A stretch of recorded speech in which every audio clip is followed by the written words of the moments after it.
Nhiều bạn chỉ biết trong quá trình mình tải Affinity về và thế và dùng thôi. Tuy nhiên thì khi mà mình tải phần mềm về và dùng như vậy ấy, thì nó sẽ không tối ưu hóa được toàn bộ tất cả những cái công cụ của bạn trong quá trình làm. Thì trong phần video này sẽ hướng dẫn các bạn làm sao mình sẽ tối ưu hóa về hệ thống phần mềm Affinity để mình có thể dùng làm sao cho nó mượt mà nhất các bạn nhé. Rồi thì khi bạn tải file về ấy, thì mọi người sẽ cần setup cho mình một vài cái phần thông số như sau. Cái thứ nhất, bạn sẽ vào trong phần menu Edit. Trong phần menu Edit này thì mình sẽ chọn vào hệ thống liên quan đến phần đó là công cụ Setting. Phím tắt sẽ là Ctrl dấu phẩy. Đối với ở đây ý, thì mình sẽ setup toàn bộ tất cả hệ thống. Thì với phần Affinity thì sẽ có hai dạng. Một là các bạn những bạn đã mua cái Canva Pro thì mọi người sẽ có thể bật thêm cho mình cái chức năng này để dùng được hết toàn bộ tất cả những chức năng tối ưu của cái phần Affinity. Rồi, cái thuộc tính đầu tiên đó là trong phần General. Thì trong cái thuộc tính phần General ấy, thì nhiều bạn trong quá trình mới bắt đầu chuyển đổi từ Adobe sang nền tảng Affinity ấy, và nhất là phần mềm Photoshop. Thì đây mình sẽ có một cái chức năng là phần Enable Save PDF file. Thì cái chức năng này nó cho phép bạn có thể lưu đề cái file phần đó là file PSD cũ là file Photoshop. Đấy, để mình có thể là quay trở lại cái phần mềm Photoshop để mình hoàn toàn có thể mở được file lại. Bởi vì nếu bạn không lưu đề thì nó xảy ra tình trạng là nó sẽ lưu với bạn một cái file mới, đó là file IF là đuôi của phần mềm Affinity và Photoshop sẽ không đọc được. Đó. Nhưng mà cái trường hợp này cũng cần lưu ý đó là một số trường hợp khi mọi người mở cái file Photoshop trên phần mềm Affinity thì có thể một số cái hệ thống layer nó sẽ bị biến đổi. Cho nên mình cũng phải check kỹ các cái nội dung hệ thống layer để quản lý nó cụ thể hơn. Còn nếu mà bạn chuyển đổi hoàn toàn 100% ấy thì mình sẽ có thể tắt cái phần này đi các bạn nhé. Cái thuộc tính số 2 đó là trong phần Machine Learning này ấy. Thì trong phần Machine Learning ấy, để sử dụng được một cái công cụ đó là phần Object Selection Tool thì bắt buộc các bạn sẽ phải bật cho mình cái thuộc tính này lên. Nếu không bật thì trong quá trình sử dụng đương nhiên thì với phần mềm này cũng khá là thông minh. Đó là với những công cụ nào mà nó không sử dụng được thì nó sẽ hiển thị cho bạn cái dòng thông báo. Đó, hiển thị cho bạn một cái dòng thông báo nhá, bắt buộc bạn phải bật cái này lên. Rồi thì cái này thì hiện tại đang dùng cái chức năng nó là miễn phí, bạn hoàn toàn có thể dùng được 100% bạn nhá. Còn những cái chức năng phía dưới thì nếu bạn là dùng Canva Pro thì mình sẽ bật những cái nội dung đấy lên. Tiếp theo, ở đây bạn sẽ có cho mình cái thuộc tính đó là phần performance. Đối với nền tảng Affinity ý, thì gần như khi bạn setup hoặc là update cái phiên bản phần mềm mới thì cái đối tượng RAM ý, thì nó chỉ để cho bạn cái dung lượng vừa đủ thôi. Còn nếu bạn muốn tối ưu hóa thì phần này là một trong những phần rất là quan trọng bạn nha. Mình phải setup lại.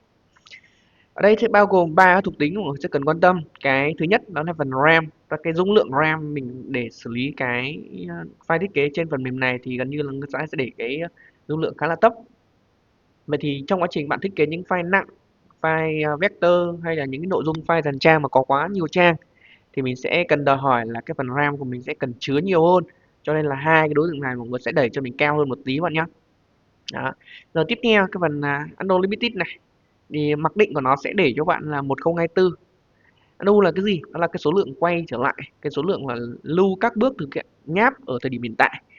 Thì đối với cái phần undo này mọi người chỉ cần để cho mình cái số lượng đâu đấy khoảng 50 đến 100 thôi, không cần để nó quá nhiều các bạn nhá. Đó, thì đây cũng là một trong những cái mà đẩy cái RAM của mình nó sẽ bị quá tải trong quá trình làm việc trên phần mềm này. Ở phần tiếp theo là phần file recovery là cái phần lưu file nháp nếu xảy ra tình trạng sự cố, mất điện vân vân. Đấy, thì nó sẽ lưu với bạn một cái hệ thống liên quan phần file đang làm việc dở. Thì cái này sẽ thời gian mình để đâu đấy khoảng 300 giây. Đó, thì đây là một trong những cái vấn đề nó rất là quan trọng mọi người sẽ cần setup cho nó thật là kỹ, nhất là đối tượng liên quan phần RAM. Tiếp theo, cái này thì có thể thay đổi tùy các bạn nhé. Đó là phần user interface, thay đổi cái hệ thống màu sắc của giao diện của phần mềm. Ví dụ mọi người sẽ có phần background gray này, đó, mọi người sẽ quan sát nha. Đúng không? Cái màu của cái hệ thống giao diện thôi. Thì cái này thì mình có thể để mặc định cũng được. Ngoài ra thì đây nó sẽ có phần UI style, chế độ hiển thị ở dạng dark hoặc light. Đó, dark hoặc light. Thì nó sẽ là setup những cái thuộc tính này lên thôi. Thì cái này sẽ tùy các bạn. Thì nếu mà với những người mà dùng phần mềm lâu dài, mình khuyên các bạn mình sẽ nên chỉ để phần dark thôi, để nó tối để tránh gây tình trạng mỏi mắt các bạn nhé. Tiếp theo mình sẽ có phần home screen. Home screen đó là khi bạn căn chôn N ấy. Đó, khi bạn căn chôn N thì đây nó sẽ có những cái thuộc tính này. Bởi vì bạn không muốn là hiển thị những cái nội dung nào mình hoàn toàn có thể bỏ qua phần đấy. Ví dụ như sẽ có cái phần đó là open này, home này vân vân. Đó thì ở đây trong trường hợp này mình chưa dùng tới nhiều, các bạn chưa dùng tới nhiều, mọi người lưu ý cho mình cứ nên bật hết các bạn nhé. Recent này, My Template này. Đấy, My Template này đôi lúc là mọi người không lưu thì mình có thể tắt nó đi cũng được, không vấn đề. Đấy, Favorite này, rồi My Preset vân vân. Nên mọi người sẽ có thể là giữ nguyên các bạn nhé. Tiếp theo mình sẽ có cái đối tượng đó là hệ thống phần tool. Thì cái này sẽ tùy thuộc vào cái sử dụng phần mềm cá nhân của bạn. Mình sẽ có một cái chức năng là phần U Mouse này. Đó, đó là để zoom. Tức là bình thường mọi người lăn con trỏ chuột ấy, đó, lăn lên trên xuống dưới nó sẽ là dịch chuyển lên trên xuống dưới thôi. Nhưng khi bạn tích vào phần U Mouse này, đó, sử dụng con trỏ chuột nhá, mọi người tích vào đây. Thì mọi người lăn lên trên lăn xuống dưới thì nó sẽ là phần zoom. Đó, chỉ thế thôi. Thế là tùy thuộc vào cái nhu cầu sử dụng của cái phần mềm thì mọi người thay đổi làm sao phù hợp bạn nhá. Ví dụ như cá nhân mình thì mình sẽ không sử dụng cái này. Đó, thì mình sẽ bỏ cái này đi. Đấy, cách thức mọi người sẽ cần lưu ý. Tiếp theo sẽ có cái thuộc tính là phần shortcut là phím tắt. Phím tắt ở đây thì các bạn sẽ cần quan tâm cho mình một số cái, ví dụ mọi người có thể cài đặt phím tắt thêm cho những cái công cụ mà như chưa có phím tắt. Nhưng nhớ tình trạng là đừng để cho nó bị trùng, đừng để trùng phím tắt nha.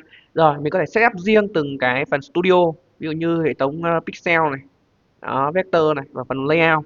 Thì trong cái phần mềm này cơ bản ban đầu bạn chỉ cần làm quen cho mình ba cái này thôi. Đó. Rồi thì với những công cụ này là phần mềm người ta đã setup sẵn với công cụ phím tắt rồi. Ngoài ra mình có thể thay đổi nó bằng cách là bạn tích vào đây, sau mọi người sẽ ấn phím tắt gì đấy bạn mong muốn. Còn mình thì mình sẽ giữ nguyên để khi mà cái phần mềm này nó update thì đối với phần Affinity thì nó khác hơn so với phần Adobe, đó là nó có thể là update thường xuyên. Đó. Thì trong quá trình bạn dùng phần mềm thì cần hỗ trợ gì thêm về cái nội dung của phần mềm Affinity này thì bạn có thể liên hệ trực tiếp qua mình, hoặc là mình có xây dựng thêm một cái kênh nữa cho mọi người. Đó là cái cộng đồng Gen Z học Affinity thì mọi người tìm trên nền tảng của Phở Bò. Đó, là mọi người sẽ tìm cho mình cái kênh này và trong các cái nội dung này mình sẽ chia sẻ và giao lưu toàn bộ tất cả những cái phần kiến thức ở trong cái cộng đồng và nhóm này các bạn nhé.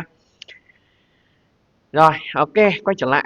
Thì đối với phần shortcut ấy, thì mọi người sẽ cần lưu ý cho mình đó là mọi người có thể đổi, nhưng mình khuyên các bạn là mình sẽ không nên các bạn nhé.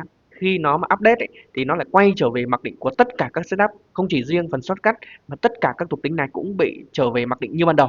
Cho nên là cái phần Affinity này nó hơi phiền một cái là update nó không theo thời điểm, ví dụ như của Adobe nhá. Một năm nó có thể update một vài lần thôi, ít. Đó. Nhưng đối với phần Affinity thì có gì thay đổi nó lại update tiếp. Đấy. Rồi và đây có một cái nội dung cũng rất là quan trọng này. Đó là trong cái phần phím tắt của các studio ấy thì có những cái nó sẽ trùng phím tắt với nhau. Ví dụ mọi người dùng công cụ phím C. Đó, C trong cái phần pixel là cắt, nhưng trong phần vector của mình sẽ là hệ thống liên quan phần phần bo góc. Đấy, mọi người sẽ cần lưu ý. Cho nên để tránh tình trạng là khi mọi người đang dùng cái phần pixel chẳng hạn, tránh tình trạng nó nhảy phím tắt sang cái phần vector thì trong cái phần shortcut này thì bạn sẽ bỏ cho mình cái phần apply to all đi, mình sẽ bỏ đi, đúng không? Mọi người dùng công cụ phím C bên này thì nó sẽ không nhảy sang bên cái phần studio của bên khác nữa, để tránh tình trạng tại sao khi bạn học, bạn triển khai dùng phần mềm phím tắt của mình như này nhưng cái chức năng nó lại khác, thì do cái này các bạn nhé.